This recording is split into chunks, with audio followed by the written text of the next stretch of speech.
Far, far away, in the abode of the great god Indra, king of heaven, hangs a wondrous, vast net, much like a spider's web in intricacy and loveliness. It stretches out indefinitely in all directions. At each node or crossing point of the net hangs a single glittering jewel. Since the net itself is infinite in dimension, the jewels are infinite in number. The sparkling jewels, well, they hang there, just suspended and supported by the net, glittering like stars, dazzling to behold. Close your eyes now and imagine what this magnificent jeweled net looks like, spread across the vast expanse of space. Now, keep your eyes closed and move in close to one jewel on the net. Look closely, and you will see that the polished surface of the gem reflects all the other jewels in the net, infinite in number. Each jewel reflected in this gem you are gazing into also reflects all the other jewels, so that the process of reflection itself is infinite.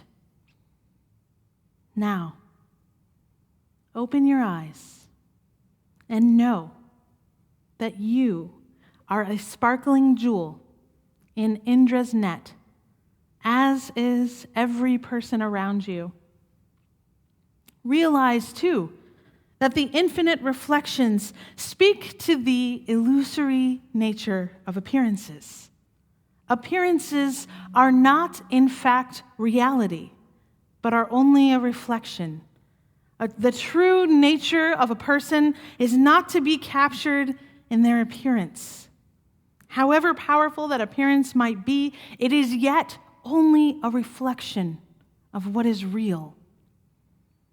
In addition, whatever you do to one jewel affects the entire net, as well as yourself.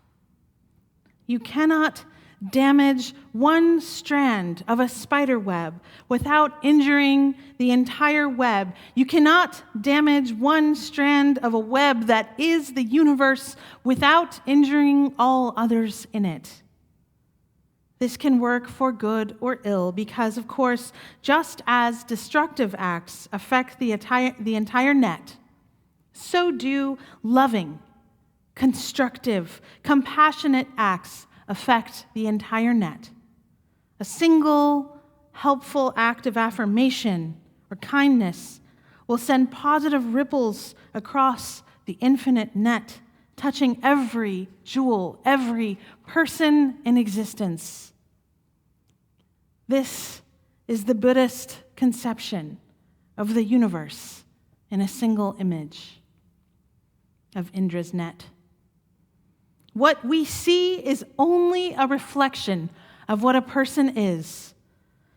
As Ayanna Stringer pointed out last week, what is needed to transform a space, to transform the air, our lives, the current state of our nation is imagination. Let us not settle for a return to normal, whatever that was before the pandemic. Let us not rest in the concept of normal. Let us imagine a way of life beyond normal, better than normal. Because as it stands today, mass shootings in America are normal. Police killing black people with impunity has become normal. The murder of black transgender women, violence against Asian Americans, militarized police forces on our streets and cities and suburbs, that's all become normal, and we cannot abide it. What do we need to imagine a new paradigm for our society's resurrection story that we are living through even now?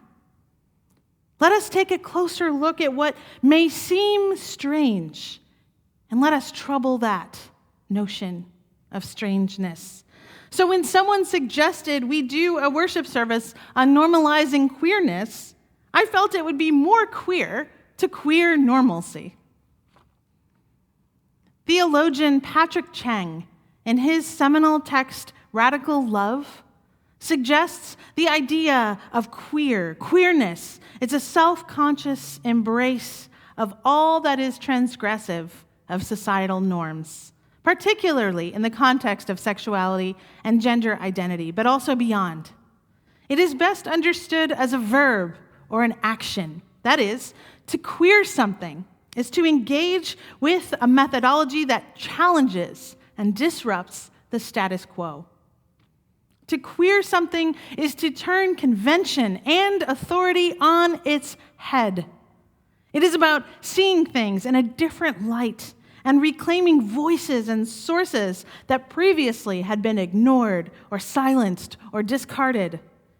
It is proudly asserting a worldview for which lesbian, gay, bisexual, transgender, and queer people have been historically taunted, condemned, beaten, tortured, and killed. Queerness is also about transgressing, erasing some of the boundaries. The traditional categories of sexuality and gender identity, well, those are merely social constructs.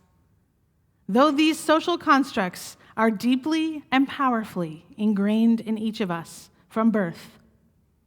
I have to say, it is a wonderfully liberating time to be raising children with a queer lens, to be queering parenting. My children are being raised to understand that colors such as pink and blue are not gendered, and clothes and toys and products are non-gendered. But let me tell you, we have a lot to fight, to battle against commercials and ads and advertising that continue to create and inform those structures. I play around with gender often, and they don't know a mother any other way. What would the world become if we could raise all children free from constructs of gender and sexuality, if we could all queer parenting? Well, we are beginning to find out the answer as new generations are coming of age with less hang-ups about gender and greater comfort with different pronouns and different ways of expressing themselves beyond gender. And this congregation, this worshiping community, well, it can be a mermaid parade, like the story we heard earlier, where kids and adults come to play with gender and sexual identity, where parents support each other in queering parenting. It's a place where we can explore who we are outside of what gender has assigned to us. Who are you outside of what gender has assigned to you? It's a freeing question to ask yourself. And it is also what Universalism asks of us. I think about a professor, Princeton professor, Dr. Jim Loder, who said, "Love is the non-possessive delight in the unique particularity of the other." Love is the non-possessive delight in the unique particularity of the other.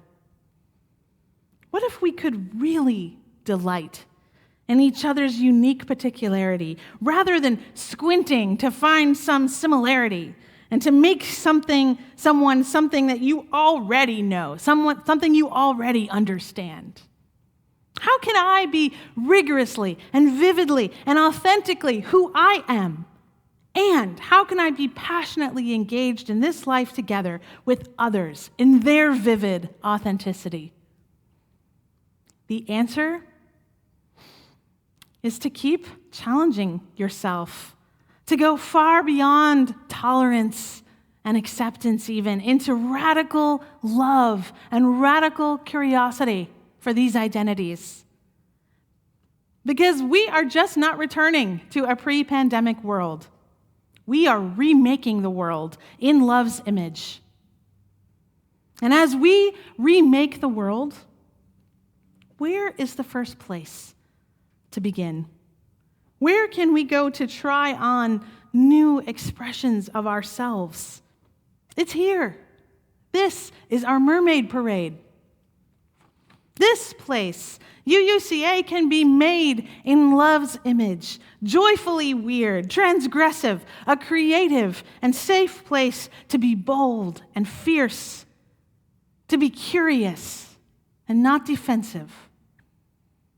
Our religious commitment to curiosity, to that awe and wonder, is vitally important to rebuilding the world in love's image.